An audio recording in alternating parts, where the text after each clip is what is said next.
are in. And whoever the hell that was, we're joined by her too.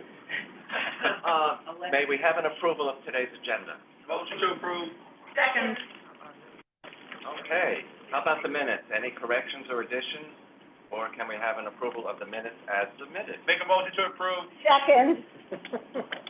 Thank you, thank you, thank you. Actually, the first order of business is nominations, for chair, I guess is what the agenda Yes. says. And we have, Andrew Albert. so we, every 2 years need to have, nominations and an election for chair, which we usually do in June, but, we'll just pretend it's June. And, so I will, open Can't you the do something floor. about the weather then? If I could do something about the weather, I'd be in a very, very different job. With a I'd like to different think, mask on. I'd like to think I can do something about transit. I nominate Andrew Albert. Have a second, please. Second? All in favor? Aye. Any opposed? I've been trying to get money out of him, you guys jumped the gun. Thank you all. Okay, nomination I- passes. Now, on the same, maybe we're going to do an election for chair, the city council. I have, a movement to, a motion to move the nomination to, the election for Andrew Albert as chair. So moved. Second? Anybody? Thank you again. All in favor? Scott? Aye. Abstentions, motion passes. Andrew, you are, congratulations and Thank you. condolences. Mazel tov. Thank you, I think. No, it's a real honor to Condolences. do this and represent riders, and hopefully you've been able to see over the past couple of years that at board meetings, I've made sure riders' views and issues are highlighted and dealt with, and I'd like to hope that I will continue to be able to do that. I have been a beta tester on the new MTA app, and it is woefully inadequate right now, and I've been talking to the programmers, and they better put in some of my suggestions before they release this thing, or it will be a really bad thing for the MTA. This is due to replace my MTA, not train time, that's gonna stay. Oh. What are they?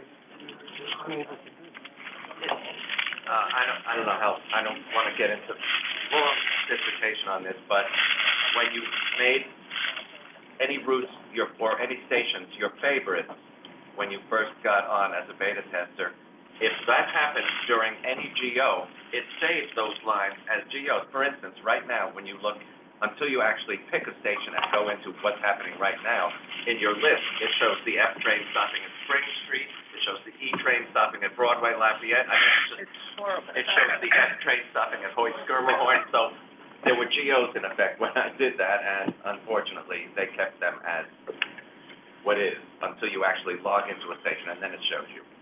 And, that's not good. And, you can't reorder favorites, which is important. And, you can't actually pick a pair of railroad destinations as your favorite until you've actually made one, and you've seen the schedule, and you've picked a schedule, rather than pick a pair right off, like train time allows you to do. So there's several things really bad with it.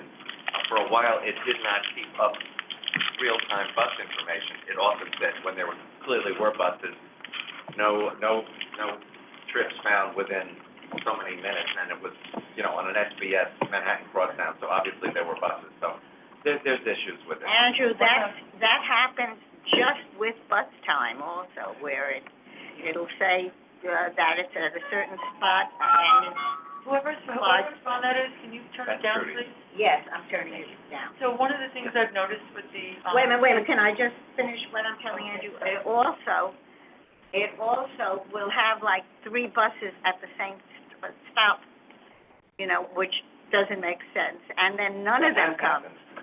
Yeah, so is that part of this that you're testing also, or No, do you? I'm not testing bus time, I'm testing the new My Also, MTA. bus time is not on this new thing? This is something for buses, subways, and commuter rail all Okay, so then the together. the bus time problem that I'm pointing out to you, maybe that should be noted also. I will make note of on that. this thing, yeah. Yeah, thank you. One of the things I've noticed, and I reported as well, is I will go on train time, and I'll go on the new app, and they're not the same.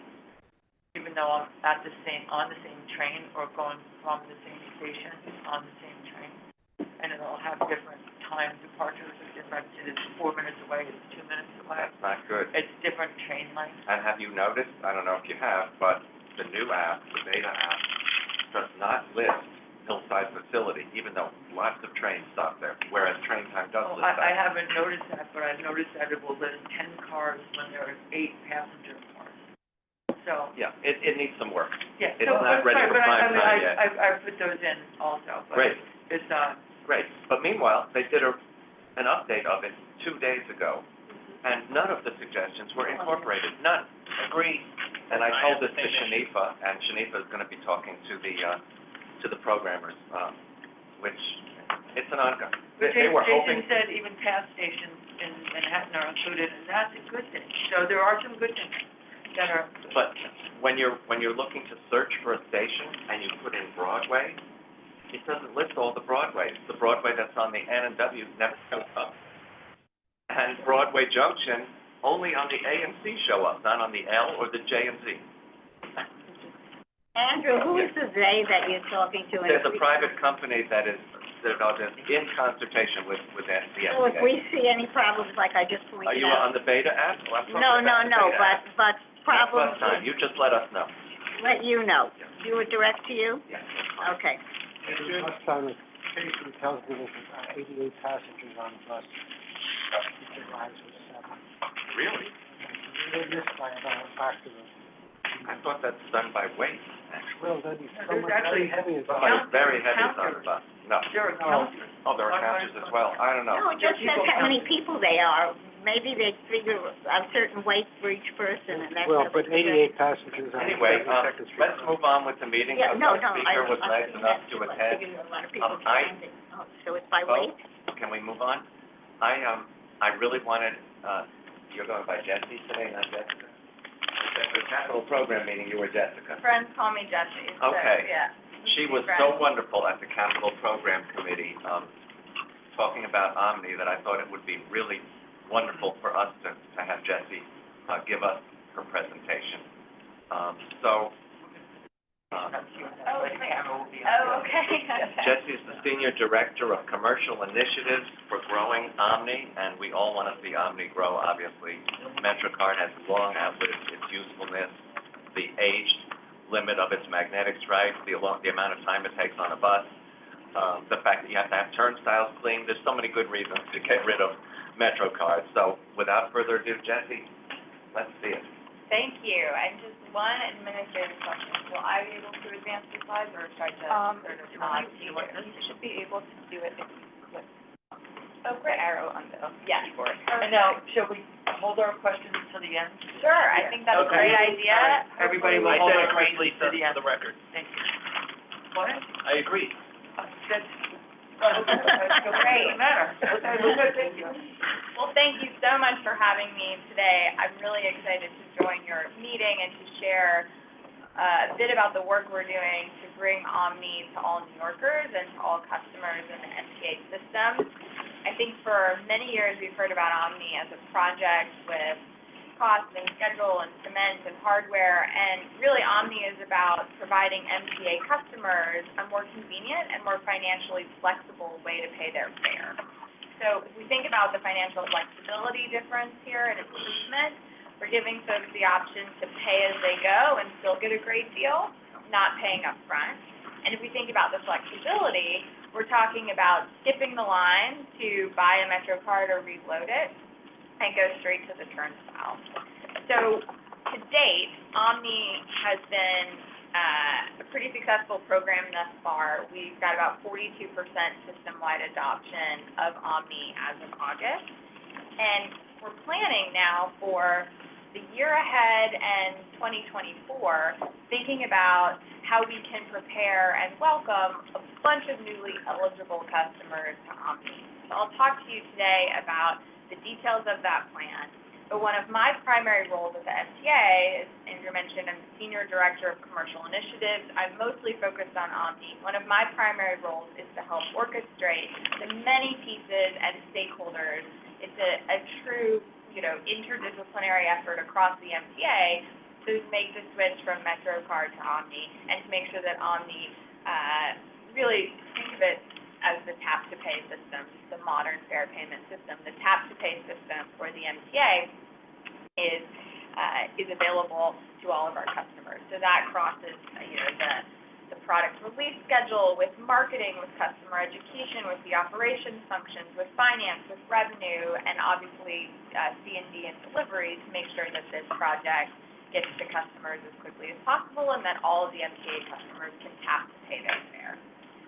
I'll say, just kind of in closing of introducing the presentation today and of the project, that migrating all of our customers from MetroCard to Omni, there's no flipping a switch or ripping off a Band-Aid here. This is a really important project to get right, and it's really important that we have a methodical approach to doing this. But it's going to take some months, and it's going to take, again, across the MTA effort, a lot of work with our community leaders and institutions, and making sure that we're actually being very helpful in helping all of the New Yorkers make this switch. So I'm going to familiarize you with the fundamentals of our plan to help all New Yorkers adopt Omni, and then, of course, I will welcome your questions about that. So 3 ways to talk about this today. I think it's helpful if we break it down. So the first is, what is our Omni market share today? We've talked about it as system-wide as 42%, but there are a few layers below that are interesting to dig into. The second agenda item for today is, what are our different customer segments to convert, and what are some of their unique obstacles to convert? Their differences for students and pre-tax benefit customers, for example. So we have to think of each of our customer segments as unique and important, and require different efforts to make that conversion. And so that leads into the third topic for today, which is, what are the priority work streams? Meaning, how have we organized this approach across the MTA to get this done, and what are the work streams in that approach, some of the top priority work streams? And what are we up to sort of next within those work streams? So just on market share,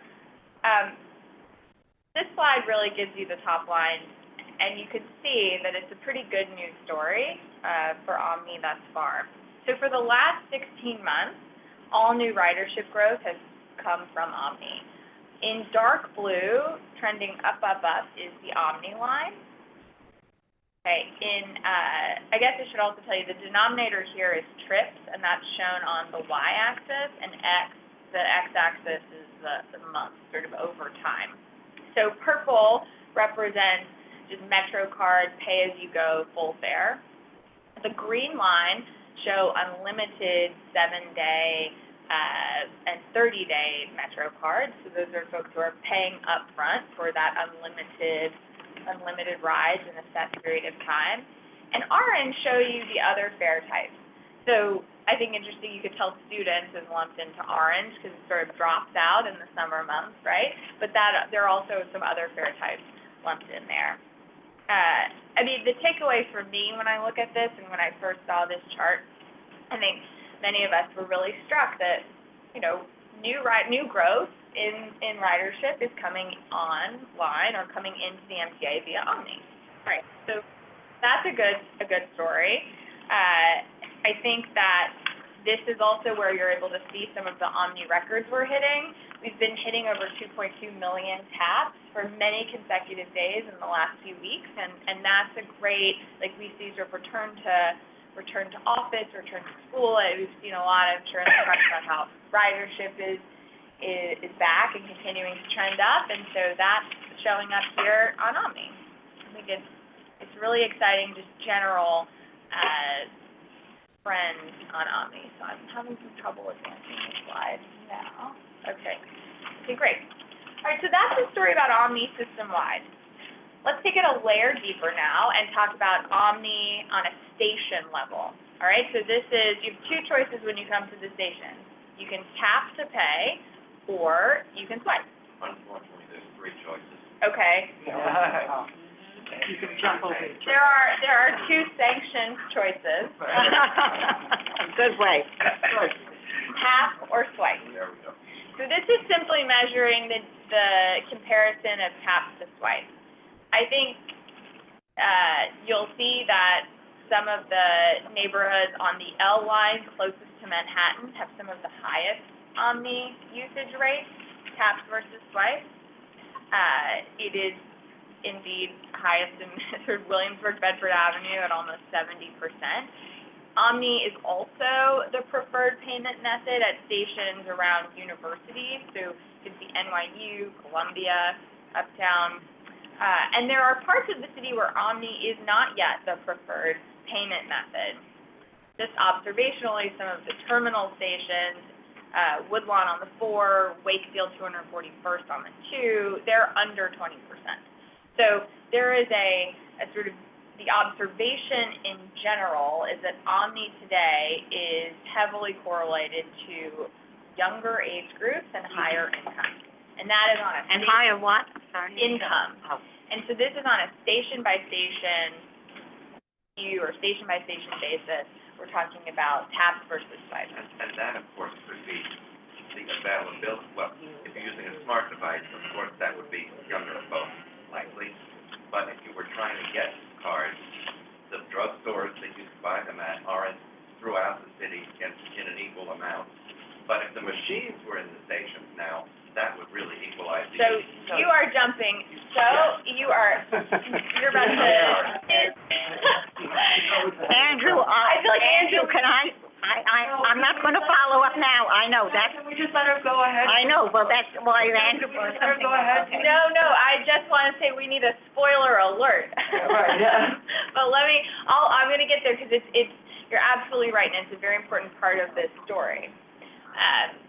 So before I move on, I'll just say something that we feel strongly about, obviously, is making sure that these data are available on open data, and we've just recently released this breakdown in payment methods. So taps versus swipes is now available on open data, and you can find that in the hourly subway and bus ridership data set. So that's very exciting. All right, so Andrew, as you mentioned, I've just shown you what this looks like on a station-by-station basis, tap versus swipe. But that's not telling you the whole story, because the customer eligibility right now for Omni, there are two customer segments eligible for Omni: regular fare and reduced fare on open loop. Let me explain what you're seeing on this slide, and then I'll explain how it connects overall. So look at this and think of this as a rectangular pie chart. The whole chart represents the 105 million total subway trips that happened in the month of May. And side note, we're using May data because it's more representative of the system overall than some of our summer months data. Students are back in the mix in May, and we'll have updated September data soon. But May is, I think, a better thing to anchor to for this. So you'll see that if the whole chart represents the 105 million trips across the subway, the width of each of these columns represents the number of trips in that customer segment relative to the rest of them. So for example, regular fare, this big column here with the blue and the yellow, you'll see is about 65% of all of our trips, regular fare customers, and you'll see that about 70% of regular fare trips are using Omni. Okay? Everyone understand this chart? Yes. Great. So, the limitation to the map I just showed you by station is that it only shows you what's happening at the station in aggregate, but it doesn't give you this nuance that there are really only two fare segments eligible for Omni. And so some of the stations with higher regular fare populations might show up as really doing well with Omni, but if you have a lot of other customer segments, particularly in the 7-day or in the 30-day pass market, they might show up as lower Omni, but we understand there might be more work to do to explain the value proposition of tap to pay in those areas. Likewise for reduced fare, for fare fares, for students, and for others, some of the others in this category. This is what Subway looks like overall, and I think it provides an additional layer of nuance and context for the chart you just saw, looking at the map. We've often heard that, you know, Omni is more popular on Subway. Overall Subway share is about 47%. Let's take a look at what buses are, though. I mean, the chart looks pretty similar to me if I look at this view of it, and I think that the reason that the patterns, you know, don't differ so much, but yet the number that for overall Omni adoption on buses is a bit lower is because the regular fare customer segment on buses is about 45% as opposed to 65% on subways, thus driving down or preventing the system-wide average on buses With the fact that fare evasion is higher on buses? Well, I don't really have a strong view on how fare evasion contributes to Omni or to this, but I will say that, you know, it's very important to think about the size of the customer segment and whether or not they're eligible for Omni. And then we double down into sort of what barriers we might need to address on that front. So this is really to say, you know, the two slides in general, among regular fare customers who are eligible for Omni, they're adopting Omni in a similar way or at a similar rate. And that's very exciting. It tells us that folks who use Omni really like Omni. And for folks who are eligible for Omni, really like Omni. But we can talk more about who these segments to convert are, who the remaining segments are, and what some of their obstacles to conversion have been, and how we might address them. So, reasons. This chart is showing you reasons why customers who have switched to Omni, why they chose to make the switch. It's easier to use, faster, and it's more convenient. Okay, so for folks who have made the switch, it's been about convenience and speed and ease. How do you get these figures? Sorry? How do you get these figures? So these figures come from, you're familiar with the customer count survey that we launched? Right, so we asked a lot of questions about Omni and Tap to Pay in that.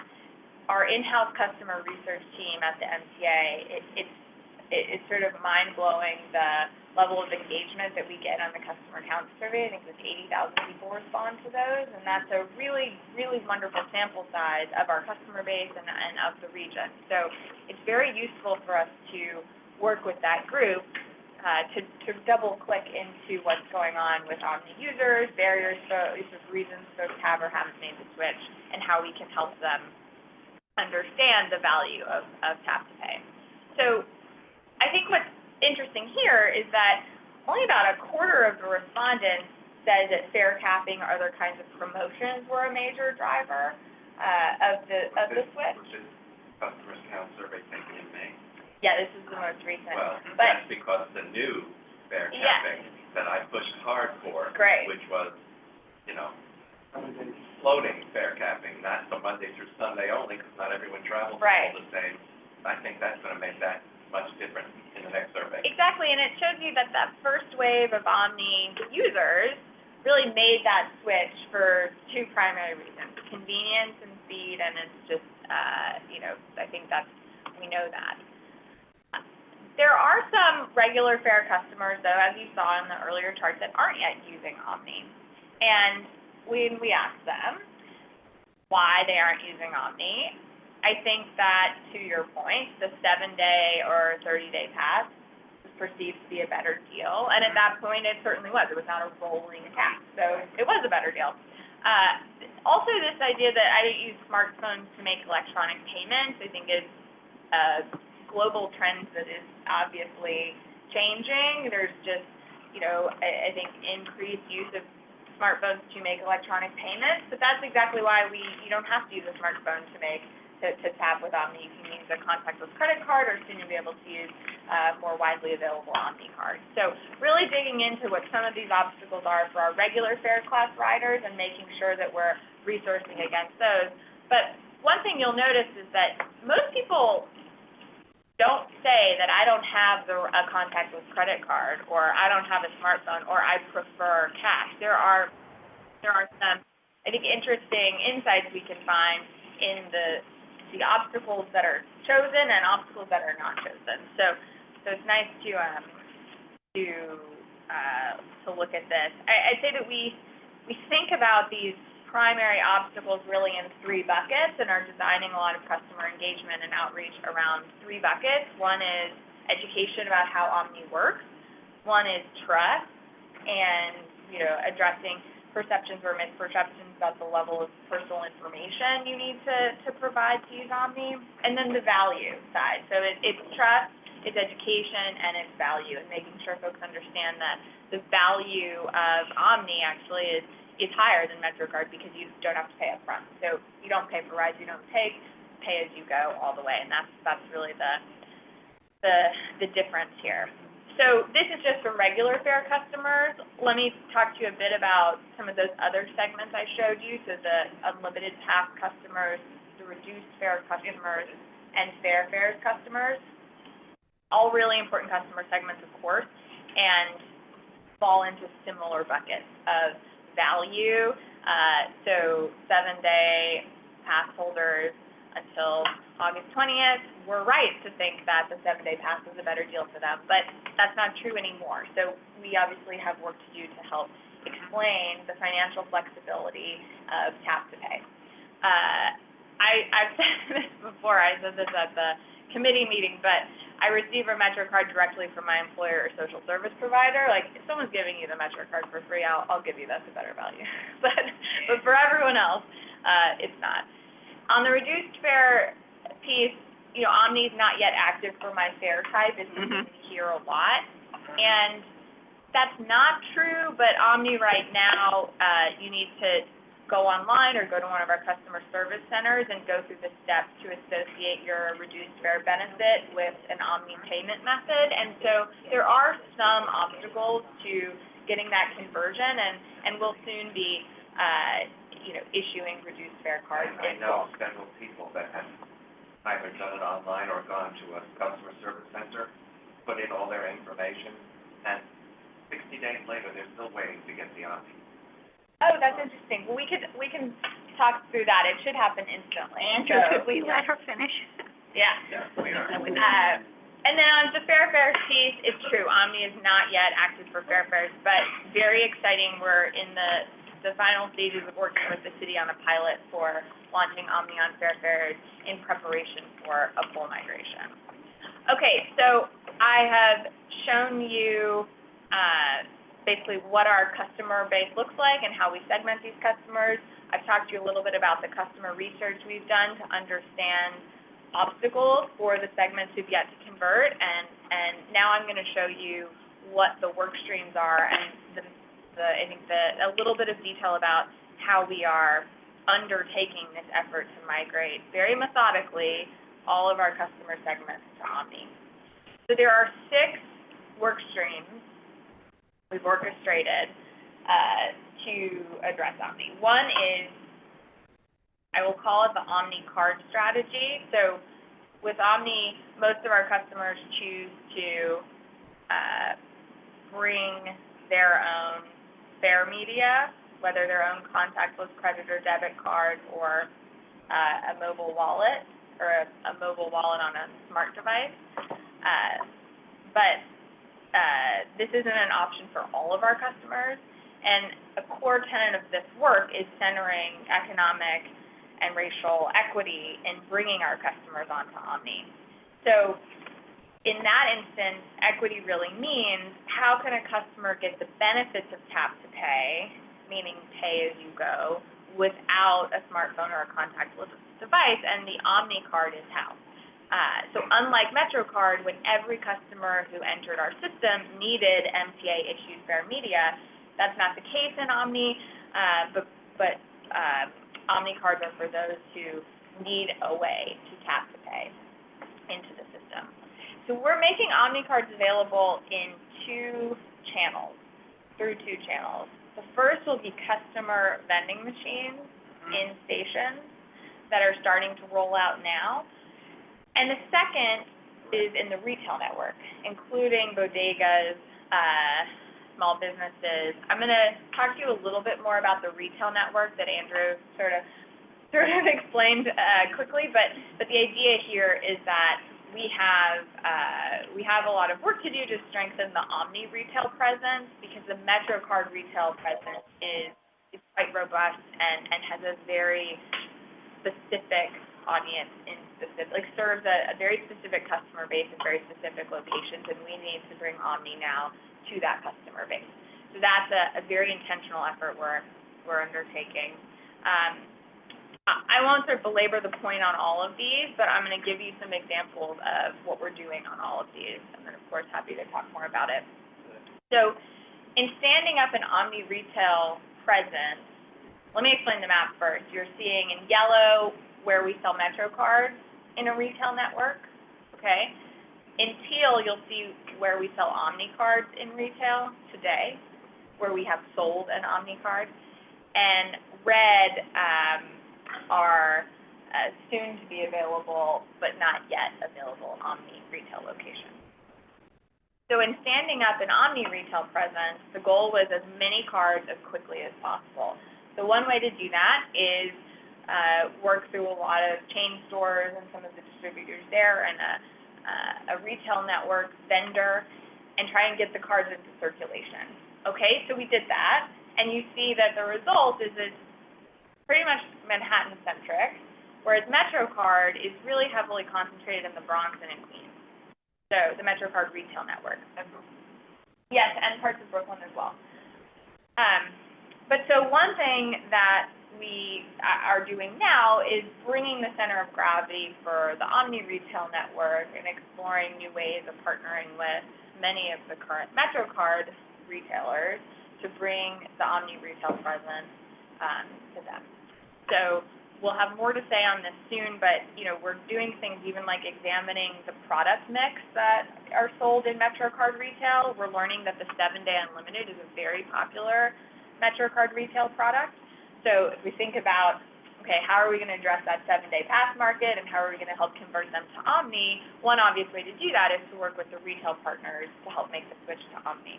So all of this is connected, and it's all to say that we're sort of identifying the problems and now building our work plans to address them. Essential too, want the benefit Yeah. for a weekly without laying out the money for a weekly. Yeah. Great, so next thing I'll say, speaking of advertising, we have a pretty amazing customer and marketing team, led by Shanifa, you mentioned, and others who we worked very closely with the customer research team on this, but as we rolled out the rolling cap, we want to explain that to folks and really help people understand that the value of the tap-to-pay system is actually a bit higher if you think about the ability to pay as you go and still never pay more than $34 in 7 days versus paying $34 up front. So we worked with our customer research team to take creative and taglines that the marketing and customer team developed and wrote, and then actually were able to send some of these ideas to 7-day MetroCard users and get their feedback about what messages really explain the value of the 7-day rolling cap, and how we could sort of deploy creative into the system to explain the virtues and the value, the financial flexibility of the 7-day cap. So you'll start to see these hitting the field very soon, but we're excited about some of this creative. And then another big effort we've taken on is really engaging our station agents. So I showed you that map of omni penetration by station. There's I'll explain this chart and I'll tell you what we're doing with it, but if you look at the x-axis, you'll see ridership, basically trips in a month. How many people are using Omni is on the y-axis, so that's basically, we call it Omni penetration, but it's a percentage of tap versus swipe in a month. And the system-wide average here was 39% in May. Obviously, it's grown to 42% in August, but just in May, taking a look at this chart, you'll see that there are some stations in blue, like every blue dot is a station, there are some stations in this green circle that have very high ridership relative to the rest of the system, but have below average Omni penetration. So they're listed here below: Flushing, Maine, Broadway, Jackson Heights, Junction Boulevard. Like, we're really interested in what's happening in those stations and how we might engage our station agents to hear what are some of their ideas about how we can help riders and customers at these stations make the switch to Omni. So we invited station agents in for a series of focus groups, and we learned a ton. So we learned that there are obviously many opportunities for station agents to help customers, particularly those who rely on them for time-sensitive sort of frontline needs. And we also learned that there is a big opportunity to help empower station agents with even more information about Omni, and to really help station agents help our customers make that switch to tap to pay. So some of their ideas, also here shown on the right, we're really excited to put some of these into practice, and I think it's just another example of the incredible cross-MTA effort to make this switch. It really touches every single team at the MTA. So to conclude, I told you I'd tell you about three things today. What is our Omni market share? What are the different segments to convert, and what are those obstacles? And then what are the priority work streams of this plan to get all MTA customers onto Omni? So just to recap, as of August, our Omni market share, 42%. Obviously, that is the highest adoption among our regular fare customers, almost 70%. Reduced fare, around 5%. We're keeping very close tabs on this and are planning for our work in 2024 to make sure that we can get these numbers up, and not just in these two customer segments, but as we prepare to onboard the other customer segments that aren't yet eligible. And On that 42%, Yes. you had the breakdown between smart devices and the physical card? oh, yes, so smart device is around 68%. The physical card is a very small percentage, yeah. We've released those numbers in the past and publicly, but the contactless credit and debit card is actually, that is, in the 30%, but the Omni card itself is a small percentage of those. Okay, so the different segments to convert and what are their obstacles? I think we've gone through the fact that there are different challenges for each of these segments, and there's even some variation in that between subway and buses. So we have plans to attack each of these exact barriers, and part of this, I think a primary way we will help break down the barriers is through the product roadmap, by releasing eligibility for more customer segments. But we're tracking this as we go and are monitoring what we need to do to adjust our plans in the meantime. And then the priority work streams, I talked to you in broad strokes about the work streams. It requires a lot of coordination across the MTA, but this is a change management program, and we're managing it as such, and the needs and the work streams of this program will definitely evolve over time. So the rest of this informs what we do in the future. But I'm very excited to share the fact that we're doing this work, that we've started to figure out exactly what we need to do, and happy to take any questions. Okay. Thank you so much. Yeah. We have questions. Okay. Now Definitely can I speak? Hold on. We have, so we're gonna take member questions first. And then we'll get to Mr. X and anyone else who's on. And how long do you think we'll go over? How long do you have? I know we said 30 minutes, but I can stay for a few extra minutes before. All right, so let's start, so let's keep our questions concise. Yes. Trudy, Chris, Stewart, Sharon. Sharon was first. Oh, okay, Trudy, Chris, For me. Sharon, Stewart, Lisa.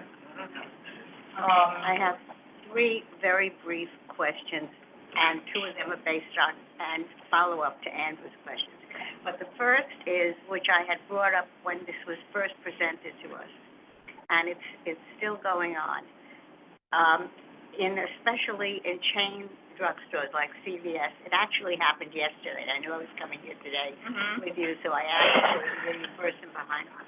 And people still do not understand that if they're going to put fare onto, they're going to buy a card, Mhm. and they're just buying a card. They're not, the money does not Okay. go for fare. But then, Okay. but, yeah, in other words, they have to pay $5 for a piece of cardboard, a card. And then if they want, whatever it is, and that, I want to clarify, so your request has been and continues to be to put, and it's been several of us, Does to not put a include sign, fare. right, to put a Okay. sign in the Or- retail or that it doesn't, something. yes. or something, Okay. because, and a lot of these cards, I don't know how you would do this, because they're there with all the different credit cards from Macy's or Home Depot or anything, they're on the same display. So unless you have a separate display or on the card in very large letters, fees Right. is not, but this is, as of yesterday, and I went to both a local, on the Upper East Side, both a local Walgreens and two local CVS's, because yesterday was a nice day, so I could get out. And the same thing in all three of them. Okay. Okay, so that's number one. Number two, and I'm asked the question all the time, and Sharon, I didn't Okay, we interrupt do when you time. asked. We have Thank you, limited time, okay? so let's Okay, give the- okay. As people, it's the old saw about if it ain't broke, why fix it? And a lot of people who are very happy with Metro cards, very happy with a fare, I ask why, because obviously this whole switchover is costing money. I don't know how much it costs. Maybe you could give us some information about that too, going from Metro cards to Omni, what the cost involved. But I hear this quite often. Why have a whole new system when the other one, I mean, some of this came up when we were going from tokens to Metro cards, obviously. But now, Let's let her answer. yeah, so, I'll say it's back to the value proposition of tap to pay. It's really giving customers added financial flexibility as well as convenience to skip the line. And there's real virtue in that. The time is money, and also the ability to not pay for trips you don't take on There's with no magnetic stripe to give way after a period of time, you don't have to pay people to clean the but turnstile. do we have And we any, can go do across we have any, operating do systems. we have any idea? I'm just passing on what I'm asked. I do what I have all kinds of answers to give. That But was an do we have any idea of how much this whole process to get Omni as the system that we use will eventually cost? Well, I will not get into that today, but I think we could have a separate meeting on it. But the idea that modernizing fare payment, does come with savings, and so I think that's the sort of ultimate spirit of it. But I'll say that while you're operating, one of the reasons to do this and to get this project done, but leaving no customer behind really, but making sure that we're able to help all of our customers make the switch to Omni, is that it's expensive to run two fare payment collection systems at the same time, and so we want to be very methodical. There's no ripping the Band-Aid off, but we do want to get this done, and I think as we continue to explain the virtues of modernizing the fare payment system such that no customers need to pay up front. Now they can all pay as they go, or soon they'll all be able to pay as they go with tap to pay. Also, the convenience to skip the line, bring your own fare media if you want it. These are all really important modernizations and enhancements that we're bringing to the system and to customers overall. Okay, and then last, very quick, when are we going to get our cards, for employee, whatever we get now, and the half fare cards for seniors and students? When is that going to be the norm, and when is it going to go into effect? Right, so in conjunction with C&D's rebaselining of the entire project, we're looking at rebaselining the overall schedule, and we'll have exact dates back to you soon. But approximately, do Do you have any idea? I can't give any more detail than that. Oh, okay. Great, thank you. Thank you very much. Yeah, thank you.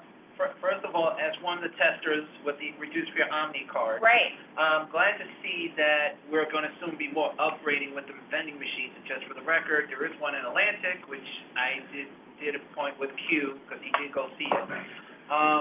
The only thing I'd just like to know is the AAR Omni card, because a lot of the advocates are asking when, not just you, but other ones, are asking, when are we gonna start seeing that training going on for that card? And as Trudy mentioned, senior as well as disability as well, which at least we've been hearing different dates and different times.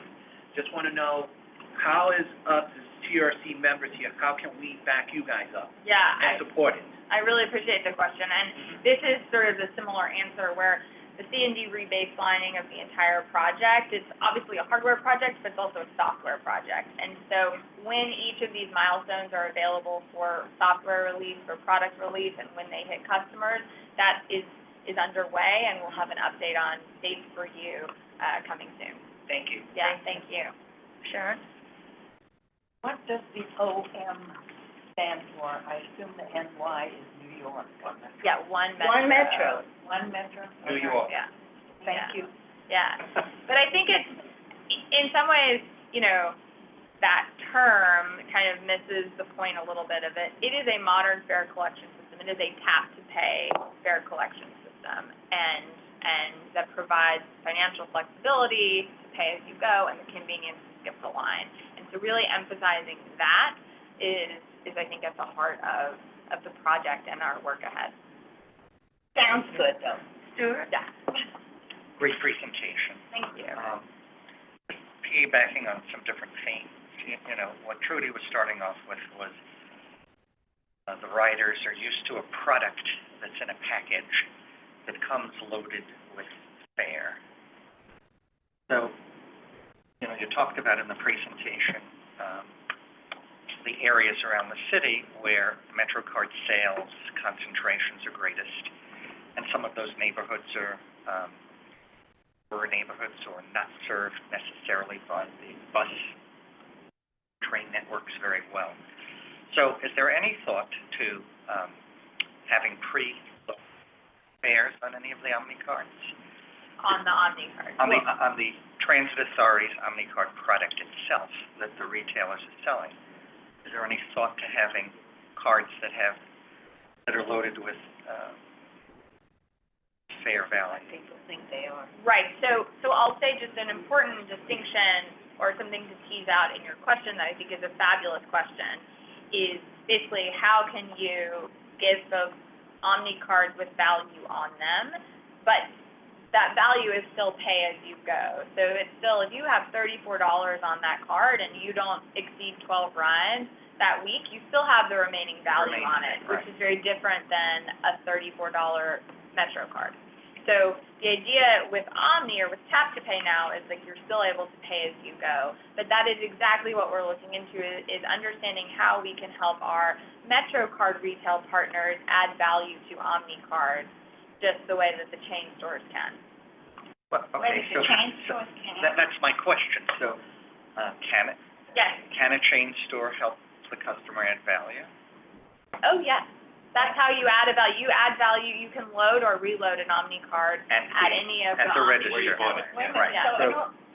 so it's so it can be either through cash or through a credit card. Yes, yes, Right. cash or a credit First card. time we've heard I'm that. sorry, could we back up, because Sure. this was the question, basically, Stuart and I are approaching the same questions, but Oh, what yeah. I'm saying is that when somebody pays $5 for an Omni card, can they then ask the cashier and Yes. say, oh, well, You can add value okay. and reload that Sure. card. Right. Yeah. So then it's a marketing thing. It may Yes, not be yes, clear, yes, it may not be yes. then clear there that has that's to the be next some step. kind of information or something Does where not the include card is fare. cold. No, but, no, let's add No, that you no, that they can could facilitate Yeah, for you adding the fare. there on. But the other part is, because you talked about reaching all of the segments of the Right. ridership, so we have a lot of tourists. Yes. And at these meetings, when we talked about single ride Metro cards, and, you know, why would somebody want to overpay if they're going to be traveling So how are we dealing with, and that's the last part of the question. So how are we dealing with that segment, and marketing this to tourists? Because if they, don't want to invest the amount of money in the card unless they want it as a souvenir, and London does, create designs on their Oyster cards so that people might want to keep them for Well, souvenirs. the tourists just block the turnstile and, kind of wander in circles.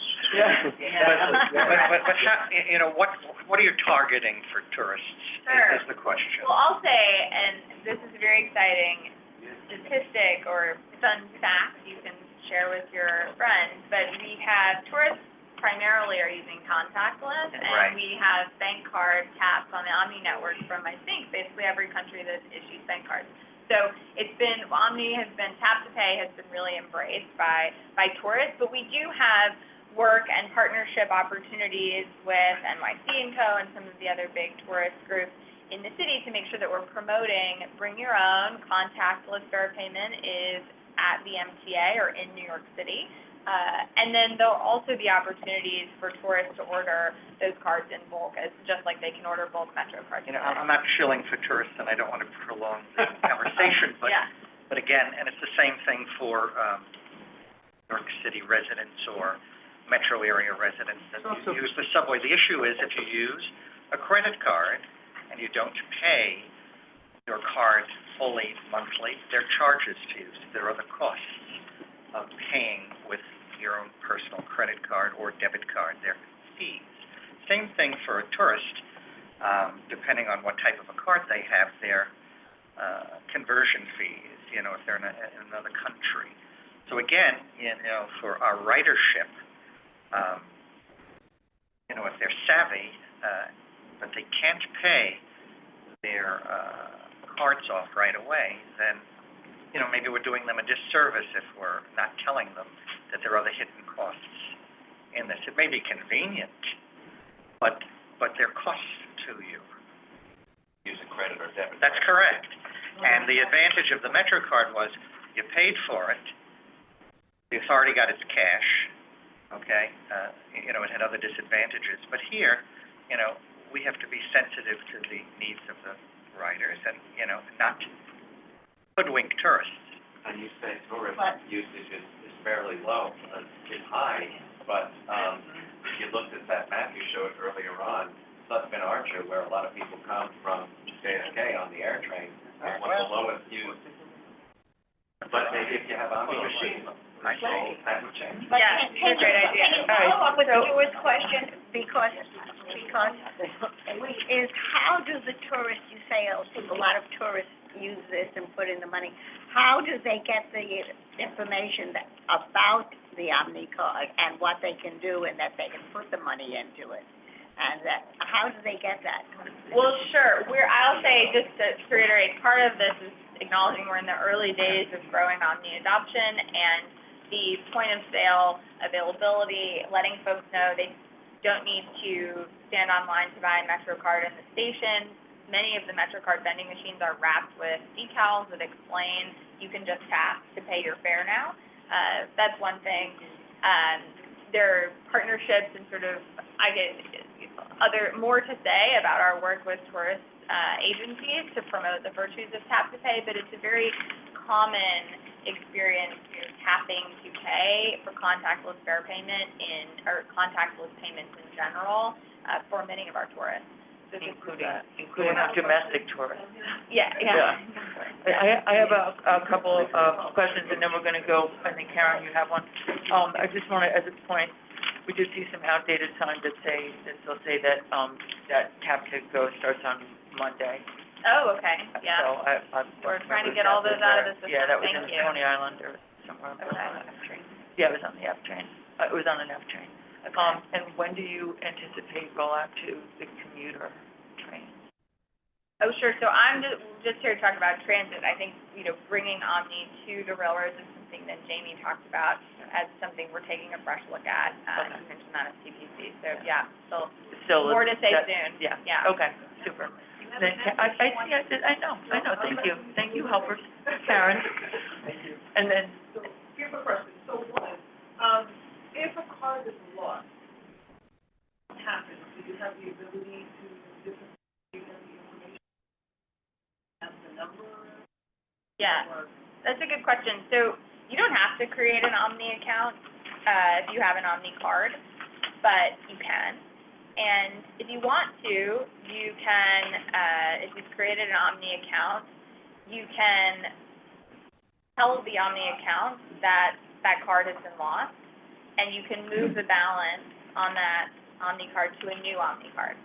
So that's one of the advantages of taking of creating an Omni account. Again, you don't have to, and if you don't, it's the same as what happens if you lose a Metro card. Right. Yeah. Now, back to that $5, a value proposition for a regular person just looking at, understanding that it's a better quality card and that it will last longer and there are less issues. How much of a barrier is that presented to purchasing? Yeah, I mean, we're taking a look at that, so I appreciate the question. Because, there's nothing associated like, you get a ride or something, it's just $5.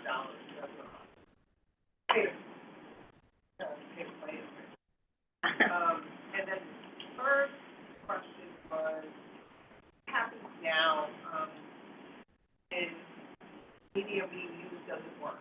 Like sometimes I've spent time going to different turnstiles or until I get one to work. What happens if, how is that gonna be enforced? What happens if it gets through?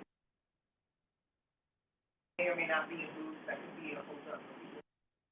I've seen it, for instance, a few times where we're like, oh, how is that going to be in the future?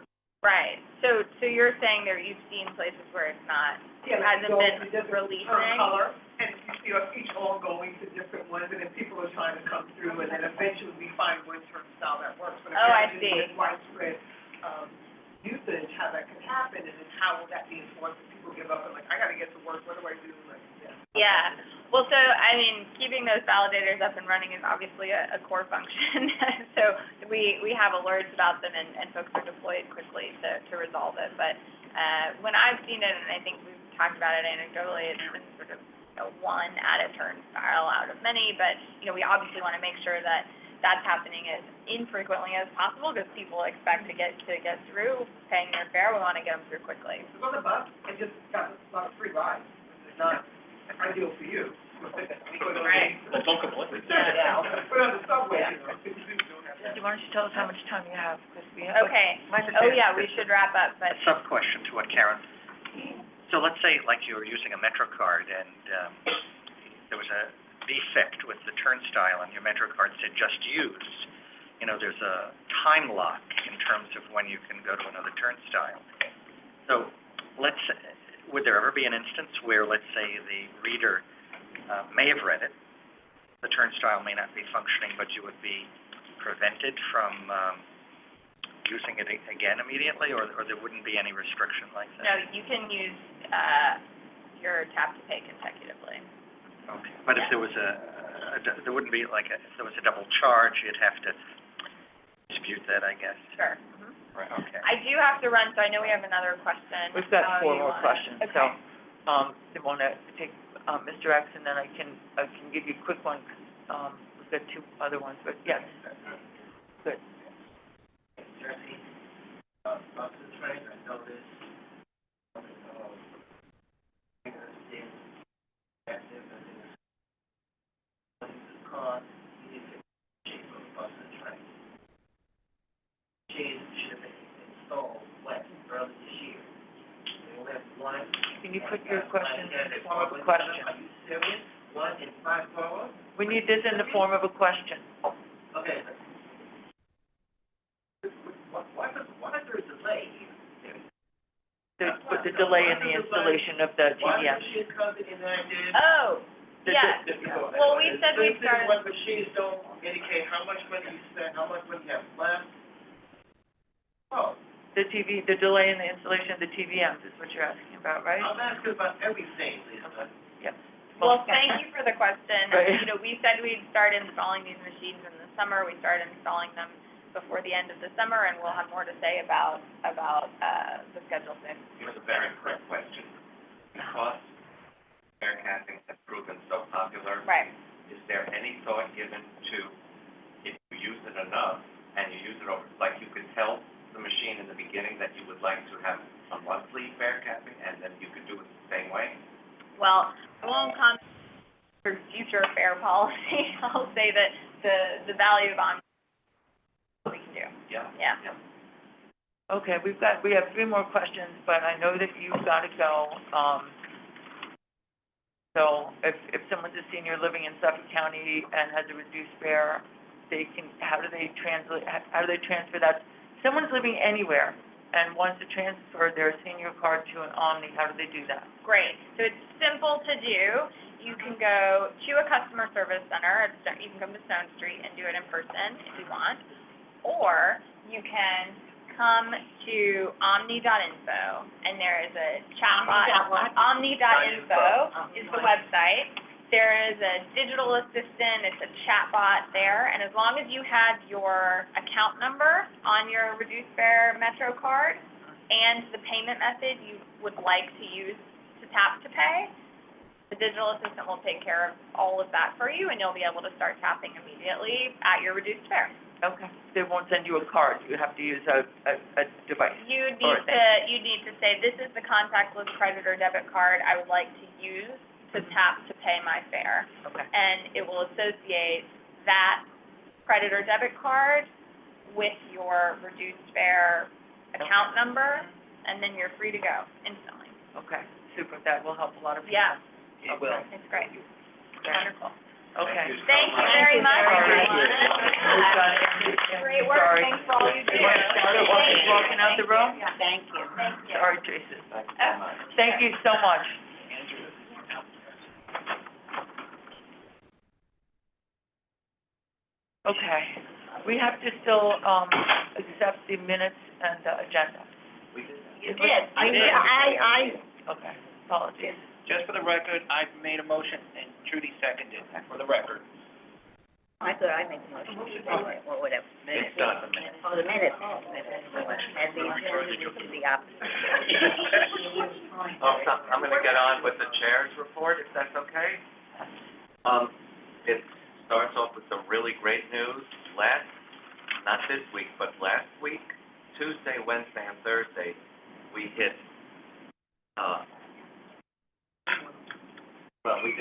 we hit post-pandemic record Reach. for ridership on the subway. Andrew, use the word reach rather than hit. It sounds violent. Reached, hit. You're right. 4.110 million riders that Tuesday, Wednesday, and Thursday. That beat any record since the pandemic. And you probably have seen all the news reports about how more employers are asking workers to come back more days in person. It's at least three days a week. Some are 4. No, not many 5 days a week return yet. But that is helping to fuel subway and bus ridership, and commuter train ridership too. The Long Island Railroad hit a very, and Metro North actually hit very high rates that week also, and weekends continue to be really high. Discretionary travel, people are definitely using the system. Yep. And that's the one to pay. Of course. Does that that's also always- have to do with school starting up? That helps, that helps, yeah. But, definitely good, and you probably also know that we have experienced service increases on the C, N, and R, 1 and 6 trains in the last month. The 1 and the 6 trains technically on weekends are now scheduled each every 6 minutes. Sometimes there's a GO going on and it affects that, but they are definitely running more frequently. And, it's a real joy to see how the Cs are much more frequent than they were, because that train was unreal. So that's great. Now, the 20-year needs assessment is going to be released on October 4th. Many of the board members have had things to say about the 20-year needs assessment, what's in it, what should be in it. We haven't actually gotten copies of it yet, but after the 4th, we all will, and we can share with all of you. It's not something that is typically voted on by the MTA board, and that has hurt some folks as well. It's just put into place, but we want to see what's in there, because we want to make sure that everything that we feel strongly about is represented in the 20-year needs assessment. Yes, Bert? Is there any chance then to change it after that, or is this a final? I think they can alter it, yes, I've been told that. It's a blueprint for the, capital program. It's the final one, that the board, nobody has had anything to say. I suspect the day it's released, there'll be a lot to say about it. There will be a public comment opportunity, Yeah. For the capital program. So that might be, The capital. yeah, but the 20-year needs assessment helps to inform the capital plan. So Oh. what did they say that the, public comment period would be in the beginning of October? October of next year. October of next year. Lisa, can you, What's October? is the 20, When the capital program comes out in the public. is the 20-year needs assessment just the capital then? Yes. Not, that has nothing to do with operating or, Correct.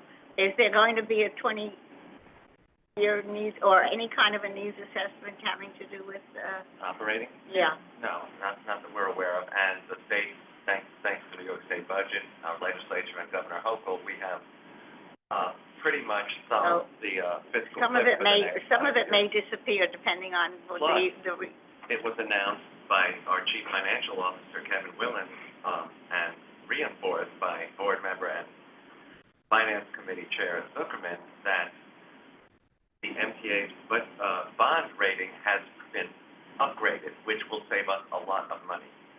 And that's thanks to the deal, plus the $400 million in efficiencies that we have found, plus having technology help us save money in various different ways, which is also helping to contribute to the $400 million in efficiencies that has been mandated by the state budget. So that is good financial news for the MTA, which translates into good news for riders all ways. The TMRB is now scheduled to meet on October 2nd, that's Monday. This is likely to be their last, not definitely, but likely to be their last meeting before their recommendations come to the MTA board for the October board meeting. This is probably going to be a loud and boisterous event, I assume. I'm going to go. And I want to see how the 6 members of the TMRB handle all of the issues that are out there. And there's a lot of issues out there, needless to say. will there be any public input at this meeting, or is it the same as the other? Same as the others. The same as the others, okay. There will be opportunity for public input as part of the SAPA process.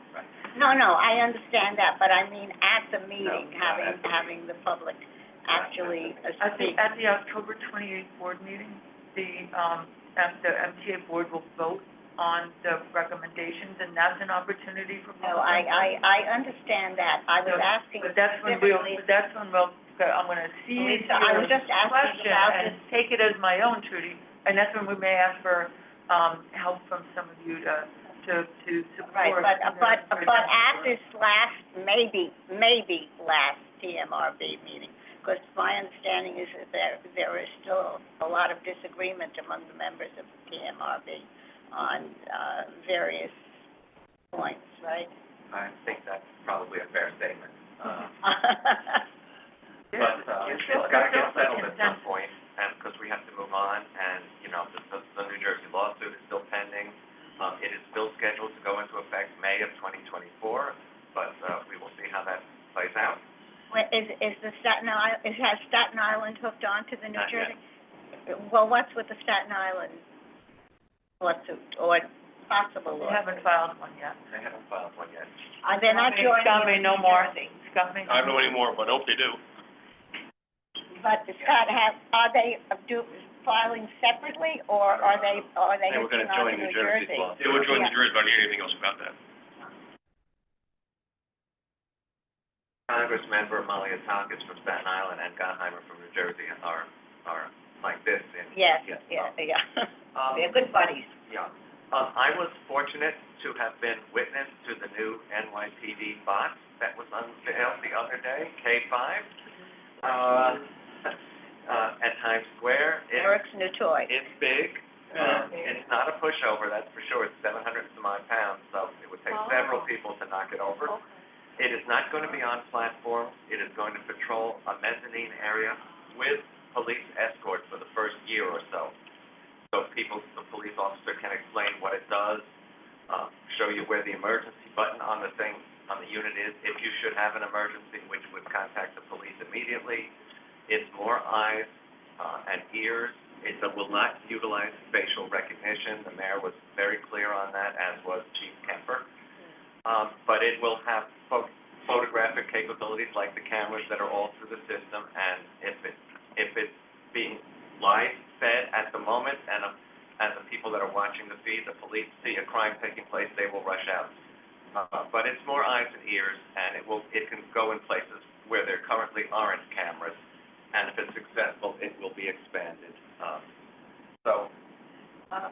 Everybody is gonna wanna have their picture taken with it, I'm guessing, and they'll put their arm around it, probably block a few cameras while they're doing that, hopefully nobody. the tourists, yeah. Andrew, the question has come up as to why Times Square and that whole complex have more cameras and more things.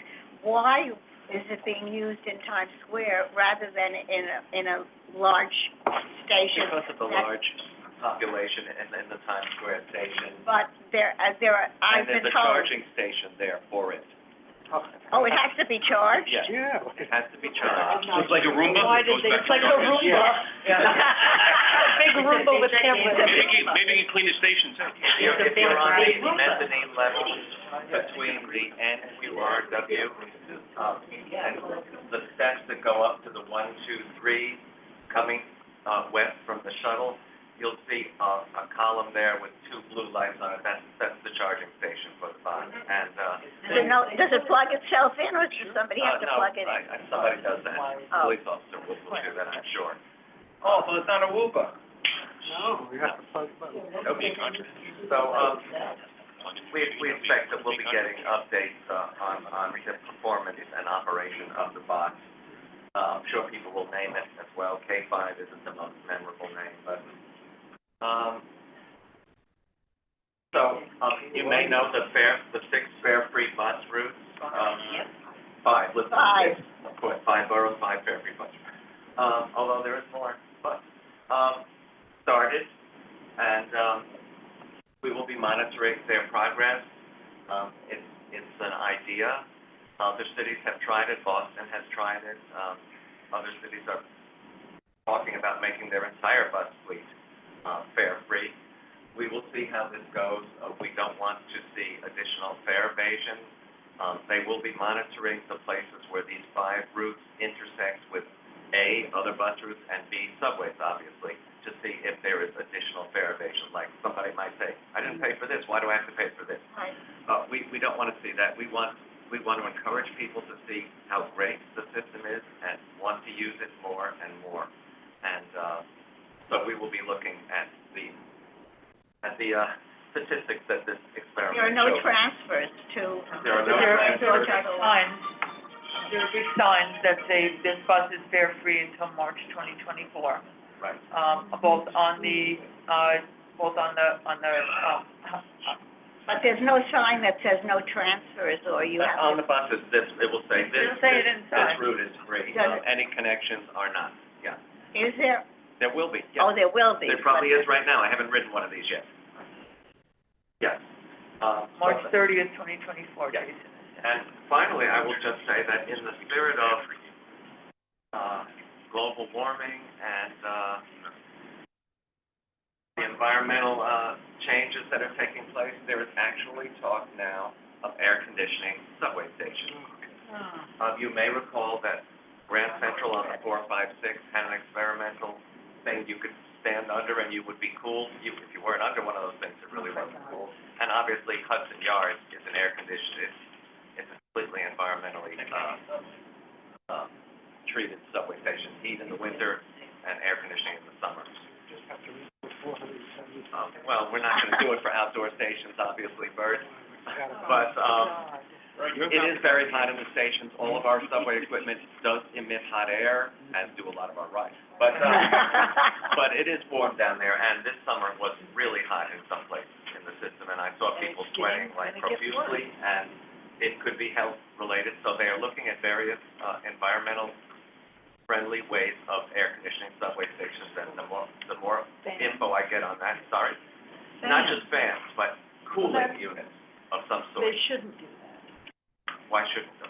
because of the environmental situation. They're all electric though? Even so, I think that. we all have to get used to how hot it's gonna be. It's gonna be hot. Yeah. Andrew? The big flowers were blooming in February this year. Yeah, it's, Yes, great.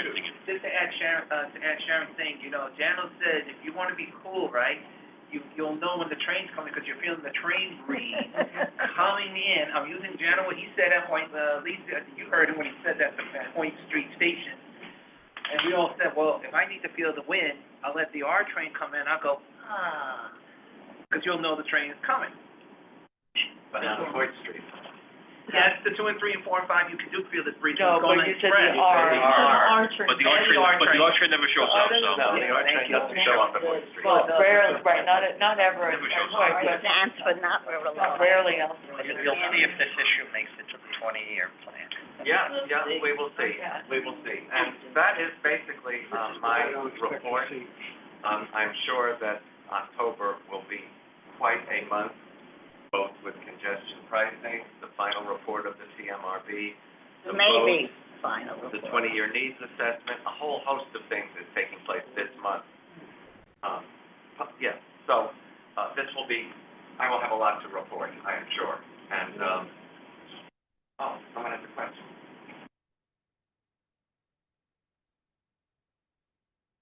The question was about the fare-free buses, but I think, That was a question. is there something to happen to support restroom cleanliness? So they've been opening restrooms, pretty regularly, cyclically. There's a list, I think, somewhere, on the list. On the press release. 15 more. Yeah. And anyone who should use a restroom and find it not in a environmentally clean fashion of any sort should report the station, where the restroom was in the station, and we will make sure that the cleaning crews, tell us if this was a one-timer or somebody actually did something in there to vandalize it. So, obviously they are checking the restrooms frequently to make sure people are not living in them. In the 80s, they were interesting places. Yes, they were very interesting places. Yeah. They still can be. Yeah. I can't tell you how many people said, I'm holding it, I'm not using one of those, Yeah. so. But, hopefully with our new technology, we will make sure that all of our facilities are usable. I think the suggestions to have the Omni packaging, if you buy it at a store, clearly specify no fare included, and then the store should add, need fare, come to this counter to add fare to your new Omni card. Words to that effect would be a bestseller, but if the machines are in fact coming into the stations, that's where the majority of people are gonna fill it. What's fair to add to the cost? They are. All the CVS's will add to. They will add value. No, but nobody knows that, No, and you don't know that's it. why I said that they should have a big sign Absolutely. and not include the Omni cards with everything else that you can buy, and then Yeah. the Yeah. gift cards and what have you. Yeah, because There they should be a wouldn't, separate because you might display. think that they can add value to those cards too. Exactly. Mr. X. As I said earlier, that's no Jesse. Shake the late but not pregnant. Right. The whole thing is late. Everything is late. There were so many, pandemic aside, there were a lot of issues. It's been moved to construction and development Exactly. for, a fresh look. Don't forget the two project leaders, both retired. So that Yeah. left things. So it's now under C&D? It is. It is now under C&D, so things are being repackaged and revalue Reformulated. engineered. And they have to Is there a deal with the reason? use eventually on the commuter rails as well. It will be usable on the, Roosevelt Island tram and That's already in place now. Andrew, is there a reason why it was transferred to C&D, that whoever was handling it wasn't Because doing it's it? become a much bigger project, including commuter rail and everything, And installations. and installations, yes. C&D So that is that instead of very having it elegant. be component parts, it's being looked at in its totality for tracking as well. And, Andrew, can I add one thing, what Trudy's asking? Those machines are right now, because ACTA is ready, because Q had mentioned this at the last, Rachel, that once those machines are in the station, the customers who have the test Omni cards will be testing those out. I already was at Atlantic this morning. They were showing me how the machine works, but we're not up to the phase You of... mean the Omni vending machine? Yes, and I did say Atlantic, and someone did say Fordham Road, which they're correct. They're just now, we have, for the first 30-day period, which I don't know when they're starting that period yet, is when we have to be testing them, and then should be doing an announcement with a press conference. So we need to keep an eye on that. As a tester, did you get an advance notification that the machines at Atlantic Terminal and Fordham Road were gonna be active at a certain time? They didn't give me no date yet. No, No. date yet. Not So, at this time. they put in machines at Jamaica, at, JFK or train, from what I understand, Correct. but they're facing only one way. They, clarified that they hadn't installed the other side yet, and then. Okay, all right. I can concur that. I was there yesterday with Anna. Annabelle from Long Island. Okay. And are they going to be also on the Roosevelt Island tram? They're there, Now that they're there, that's operational. Oh, I thought it The was Omni just reader. I thought it was just for Metro, that's. The readers they are there, could not use. vending machines. The readers, okay, you could, yeah. yeah. Because there's no F train stopping there now, so it's much more used. There was a whole big announcement about it, and there was a press conference with Roosevelt Island people. Yeah. And- I thought you were gonna say with Roto-Rooter. Before we, Jason has a Back to the question. bathrooms again. Jason's got a question. Sure, Jason. Hey again. Couple of things that I want to mention. On Monday, I was at Sawson Boulevard JFK Airport in two occasions. The first one was around 12 noon, and the second one was around 6 o'clock. The first occasion, we had a couple of, let's say, station agents, both inside the station booth and outside the station booth. Here's the problem. The ones that were outside the station booth, they weren't telling the customers to use and it was creating huge lines for the MetroCard vending machines, and there was one individual selling illegally MetroCards. So I had to put a complaint to the MTA's website. Thank And you, there was Jason, because no police presence at that time. that's one of the stations that they've actually supposedly had multiple presence, customer service agents, police, and others, because it is a place that tourists, it's the first entry to the system. And the security guards. And security guards, yeah, and gate guards and everything. There were no security guards They here don't pay any yesterday. attention. Well, I'm gonna go there and I'm gonna check this out, because if they're not, I'm And gonna get. then Andrew, afterwards, around 6 o'clock, I saw police presence there.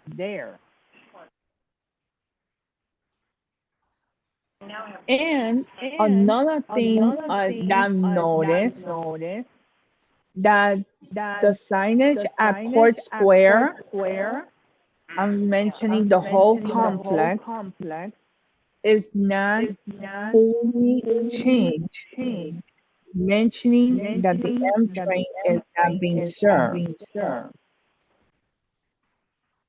saw that And the now F train all- is now, is there. If you go down the corridor for the E train, it has the F train, not the M Yeah, train. the F is running out along the E line. Yeah, so while it they has do that, the it has 63rd that Street work. replaced on that corridor. I didn't look at the other places, though. Yeah, but Lisa, when you see the corridor on the between the 7 and the G, you still see the M. I'll look there too. Yeah, the And M is running 7th Street, none of the 6th Ave. conductors that run the G, they don't mention that the M doesn't serve Court Square. But there's signage throughout the system explaining the 63rd Street project and the various changes to the F and the M I see it in the stations all through the system, Jason. But Google Maps told me to take the F train Google somewhere. Maps is never right up to Only, date. only on the ENF platforms, I'll not check in that the out. entire. But here it is, Andrew. When I was at 74th Street, Jackson Heights, Roosevelt Avenue, I heard an audible announcement regarding the service change, not at Court Square. I've heard it all through the system, Jason. So they're trying to keep people up to date on this project, which I believe is going through January, isn't it? Something like that. Yeah. I heard early spring of 2024. Probably, That's probably, later. or Probably, even yeah, late, Well, thanks, Jason. I'm gonna check that Sutphen Archer thing. Thanks. Thank you, Andrew. Lisa? I'm behind here. Somewhere, yeah. Yes. So we have, a few things, that are,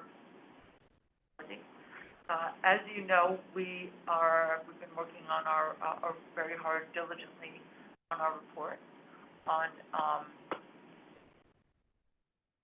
Fair initiative. By Omnivate, that's a mouthful. Ryan, what's it called? Well, it was fair No. report, and then simplify, innovate. Integrate, simplify, and Omnivate. That's it. Yeah, right, simplify, yeah, On track for better MTA fare payment. right. So it looks at the pre-Omni rollout and, things to do for pre-Omni and post-Omni rollout. And we're, Fabulous report. it is, and we, you members have seen it, we're looking to That's, release that's that. the one that we went Yep. over, and That we will be, releasing that. I'll say for the record again that it was really, really well done. Yes, thank you to Ryan and Kara, and the work that went into that. So we're looking, She's gonna tell you right now. Oh, okay. we're planning to release it next Friday. Details TBD, and we'll let you guys know when that is gonna happen. So we're excited about that. We Are you will, still aiming at a Penn Station rollout? No. Okay. Where, is it going to be a formal press conference, or? that's what we're looking at now. We will get you the TBD, information. determined, yeah. Yes. We are joined today by, yes, Jason, we know, but you're, okay, if you guys can stop with the chat for a second. Thank you, guys, thank you. So, and there's a picture on the screen of Jack Connors, who is going to be joining us next week as our new research and Is he communications joining us, or associate. is the picture joining us? Well, he looks just like his picture. Yeah. That's So he will be joining us as our new research and communications associate. Everyone. He's wearing a different shirt. Oh, he's got a different shirt on now. Yeah, exactly. Hey, Jack. Oh, that's good to know that he changes his. It is, exactly. He'll be joining us, his orientation is next Thursday, so we're excited about that. Yeah, we have posted, the associate director, position. So that's on the MTA job, postings website. For that, we will get that, please That was feel a long free. time in coming. That was since March. Wow. We've changed the job description and the requirements, so that it is a bit broader and more in line with the work that we do. We also, want to thank Ryan for all of the work that he has done, here, and that would be really good. I'm still thanking him. And we are not saying goodbye to him yet, but because we, are going to have him join us, obviously, to release the report that he worked so hard on it. But we did want to recognize all of his work. We honor, parties and soirees with cupcakes. So we have, brought some to thank Ryan. So Ryan, thank you very much for your efforts and your work. as our associate, not associate director, but intern slash With these associate. baked at Lady Farms Bakery? They're based on Whole Foods. So thank you, Brian. Continue to wish you well. So that is, I think That is your report. that is my report at the moment. Karen, So, you have any? just, I'll just say that, there are a few people who followed this really closely. On Monday afternoon, it will be, Suffolk County, there will be a legislative meeting that looks at the, that will include a portion that looks at the Port Jefferson, electrification survey that Suffolk County Economic Development released.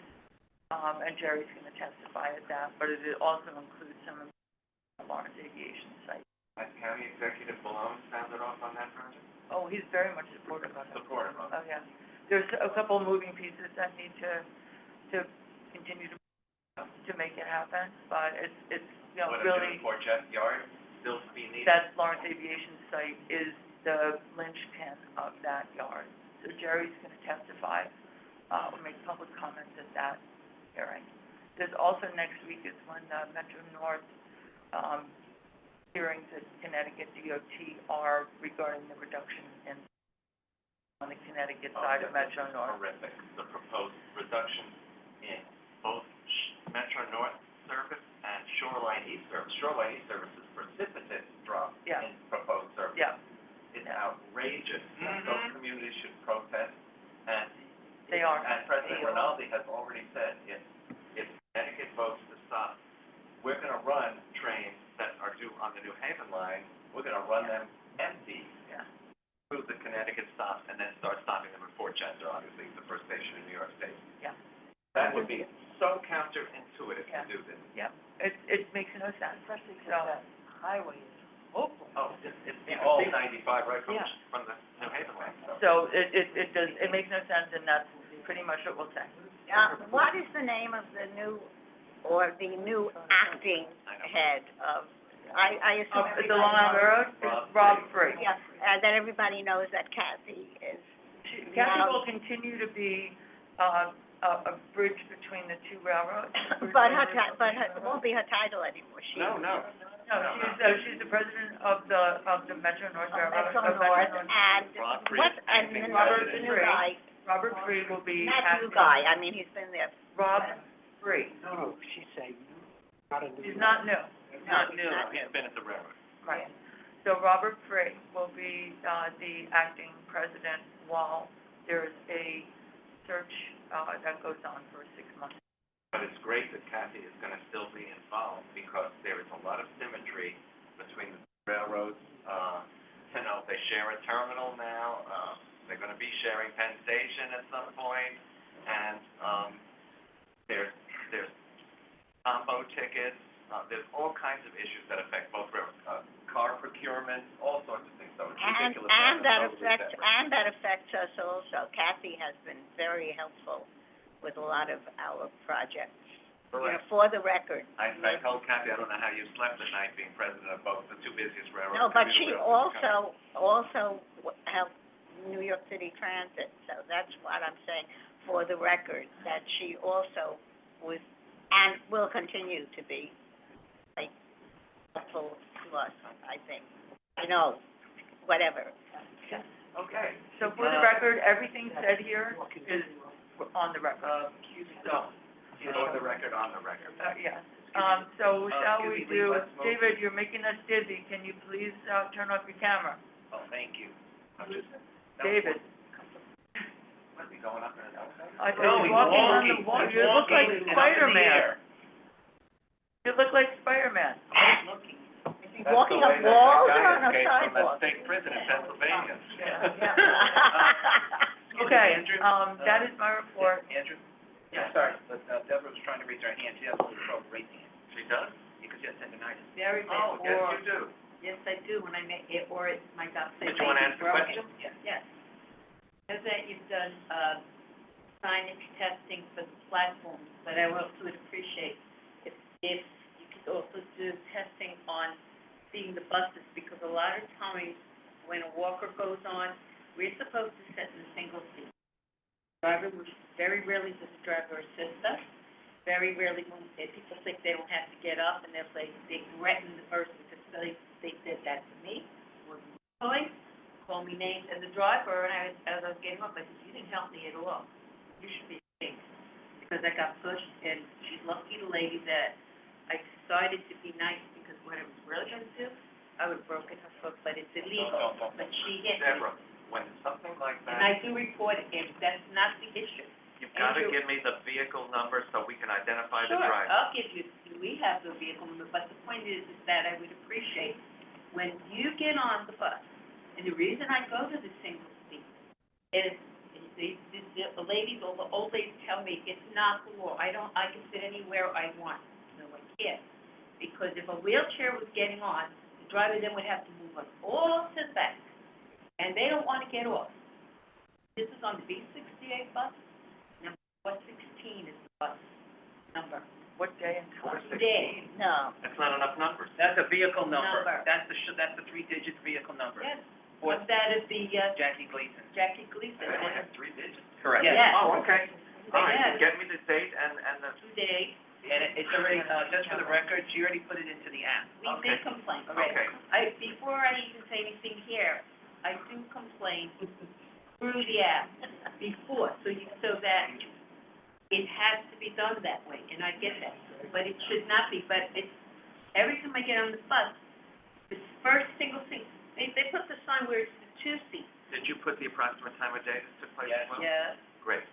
Oh, and I have something to tell Chris, which I'm sure you're aware of, but you're gonna be very happy of, since you've made so many complaints about Seventh Avenue BQ station. It's been renovated. So, the next time you're there, check all the things that you We reported did. to us. Damn. Just for the record, Not good enough. just to say this, it's nice to see them painting it, but I'm glad they paint the yellow line. They didn't fix the platform edges? No, No. And Oh, it's I will report still that to safe. Demetrius. and it's both directions. Sorry That's to outrageous. interrupt you, but it's definitely still safe. I'm glad I have a Okay, walker that's that right. can't get off there anymore, because then we come sick. And they didn't do the edge yet, they were supposed to. Still They safe. have plenty of They do, options. it's, even if they say it's all done, it doesn't mean it's all done. We know. I I mean, know. it's largely done. Agreed. How are they targeting the stations for the renovation? I don't know, I think it's places they haven't touched in quite a while, or that somebody noticed things were really bad. Rich, at one of the press conferences or one of the meetings, actually gave, I don't remember now what he said, but there was some kind of a logical, Yeah, but I've seen the list of stations, and, Can I just follow up with what Deb is saying? yeah, but we The really, signage on buses for those front seats, where it says, will you please give this seat, or these seats are for the elderly and people seat. with disabilities, and at least 3/4 of the buses that I have been on lately do not have those notices.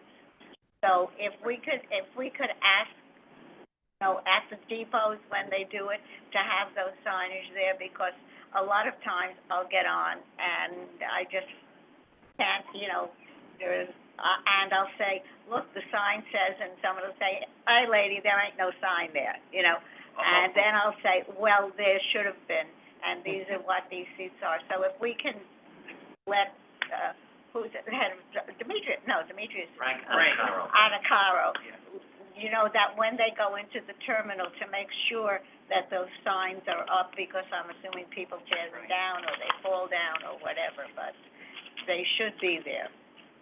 Because I'm on a community board, and I know somebody who's on a community board in the Bronx, now I'm getting, messages for this person, because they are finding really dirty conditions on certain Bronx buses, including roaches in the rear. So I'm now reporting that to Frank, so he's really tired of me, but yes, I can. But that is important, because the people actually, while the signs are there, they say, oh, I didn't see it, or don't know. But if the sign isn't there, they go, what are you bothering me, lady? And then I'll let them know why I'm bothering them. Good, good. Can I Okay, report the other way? Thank you, Trudy. Can you what? Report the other way? The other way? What, you're gonna speak backwards? No, I'm gonna say, I've had 3 or 4 people, including ladies, offer me something, so I Me want. too, and it makes me feel so old. Well, I know, but Oh, no, that's they okay. are, No, there are people, there are some let me not say that everybody. And a lot of people, when it's pointed out to them, even if the sign isn't there, but there are enough who don't. Oh, no, I've had seats offered to me also. Me too. But, and you wanna know something, though, it's mostly women who offer women seats. I'm looking forward to the experiment that they're now doing on the M7 buses, where wheelchair users can push a button, it'll open the wheelchair area for them, it will then seal it for them, and the driver does not have to do anything.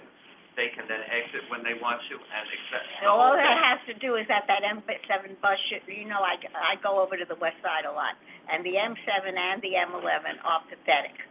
And I've told you about that, we've talked, you and I have talked about We this, have. because They even do though I'm come an in first east sider, and I sometimes. shouldn't be complaining about the west side, They but. do. Let's move to new business if we can, or old business, I guess, should come first. We have new business first on the agenda for some reason. Andrew, I have a question for you. Question? We don't know who this is, please identify yourself. Oh, yes, Andrew, this is Alan Black. The Q train, you once spoke about cutting the headway 1 or 2 minutes on the Q train. Any movement in that direction?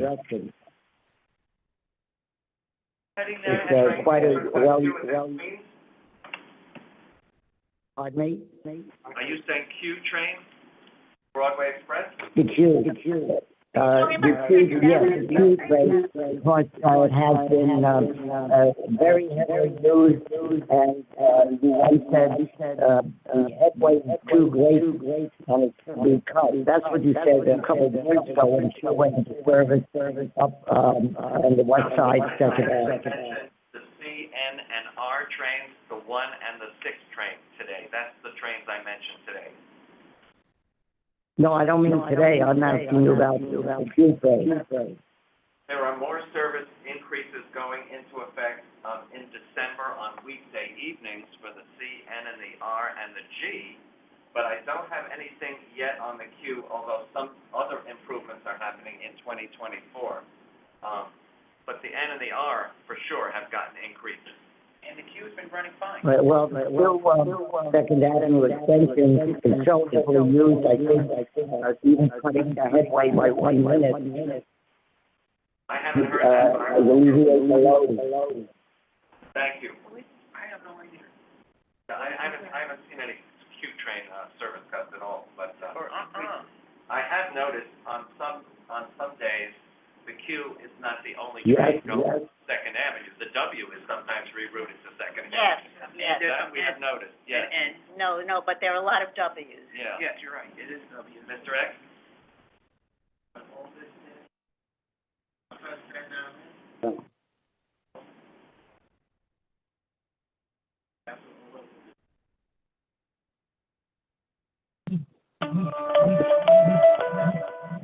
After 7 p.m., you have to have the station.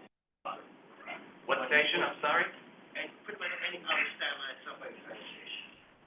Subway, Staten Island Railway Station, yeah. No, outside Staten Island, you're inside the subway train station. You have to be careful that it is locked. What are you supposed to do? You're supposed to squirm like an octopus? Are you supposed to dance like a blockhead? Are you supposed to break down your stuff like your generation X? I'm not aware that there was a closing time for those bathrooms. Well, I'm just saying, I see the sign, open between 7 a.m. and p.m., 7 a.m. to 7 p.m., open between 12 and 1 for cleaning. Okay, 7 to 7 p.m., between 7 p.m. and 7 a.m.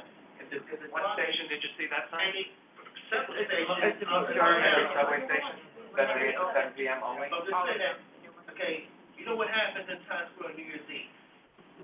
I do. You should know. You open the knee. So what happens, What gave it away? what happens is you have to use the bathroom and it's locked. What are you supposed to do? You supposed to dance like a blockhead? You supposed to squirm like an octopus? Or you supposed to break it out your stuff like a generation X? You tell me. I don't know the answer, but I will find out, because that's a good question. People do need some facilities after 7 p.m. What's the basis And of people seven? work at night and all of that, so. What's the Probably- basis that's of probably the 7 hours as the of cutoff vacation. time, you know, what way? Station what? Yeah. I think that's, you can't have a 24-hour, talk about being a 7-day-a-week, 24-hour system and only have your facilities open 12 hours a day. That just doesn't quite make sense. I know cleaning has to take place, but I wouldn't think that's 12 hours. No, it also closes during the day for an hour. Yeah. Yeah, yeah, 1 hour. 1 hour. I will ask, though. Good question. Any other old business? Jason? I'm gonna mention this regarding the bathrooms. That's what we just Actually, talked the about. paths, the World Trade Center on the path, they closed their bathrooms way early than us. I have seen their bathrooms close at 4 p.m. on the weekends, and on 6 p.m. on the weekdays. World Trade Center on Path? Yes. That's Port Authority, not us, but I'm gonna find out. Thank you. You're welcome, All right. Andrew. Thanks. New business. Andrew? Chris? Let Sharon go first. Sharon? Just to repeat what I said, that in some stations, it would be nice to indicate where the front of the train and the back of the train is, so you can align yourself for when you have to switch at other stations.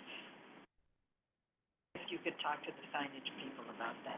I'll talk to stations and signage people about that. Having, front with an arrow and rear with an arrow might be useful for a lot of folks.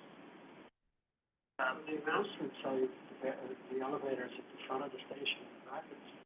Actually say the rear of the platform. Yeah, he does. And Yeah, it's on the, computer train. no, I think it would help. I would definitely help. Chris? Yeah, new business, as I've been, as not just ACT member, but also TRC, I've been attending a lot of the press conferences with elevator openings in all the boroughs, except the ones we didn't, they combined them.